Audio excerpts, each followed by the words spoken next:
The 1st of July marks the opening day of large parts of Georgetown Lake. In 2000, Norm Gay, Paul Redfern's sort of uncle, and I were the very first anglers on a well-rested bay at the lake. Norm was in his pontoon boat, and he lent me his float tube. Norm weighed maybe 110 pounds. His tube accommodated him just fine, but was a small, single-tube affair. It was a chilly, overcast day, perfect for calabatus. How can I modestly put this? We wrenched them. The fish were stacked up on the shallow lee side of a long weed bed. If one cast a calabatus nymph right next to the weeds, let it sink for a second or so, and twitched it back, one generally got a grab from a powerful 14 to 16-inch Georgetown rainbow. A few even larger.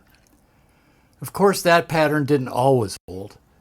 Out of a spring hole next to the weeds came one beautiful eastern brook. It got to be 11 o'clock, and still the adult calabatus hadn't shown. Not to worry. Once we tied on the dries, fish came to them avidly, even though the natural duns weren't on the water yet. Of course we attracted attention. Pretty soon a couple of anglers, one in a small raft and another in a pontoon boat, pulled within short casts of us. At about 12:30, Norm and I shouted to each other that it was about time to leave. On cue, the duns started popping in earnest and the fish started rising everywhere.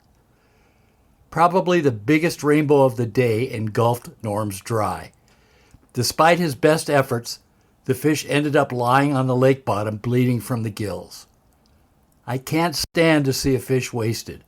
We didn't want that fish, but someone in the campground would eat it. I paddled over, gave Norm Paul's loaner rod to hold, and bent over to net the fish. Almost got him. I hunched up, leaned over a bit farther, and instantly it happened. I heard Lloyd Bridges' sea hunt noises and was upside down in a float tube. It was terrifying. For the record, I'm not much of a swimmer. Not that swimming matters much when you are being held upside down in the water. Breathing is what matters. This becomes painfully clear when you're pinned wrong side up in the water. Luckily, the fins pulled through the leg holes in the tube very quickly. I ottered up coughing, grabbed onto the skittish tube, and called for help. All of a sudden, having floating company close by seemed like a good thing.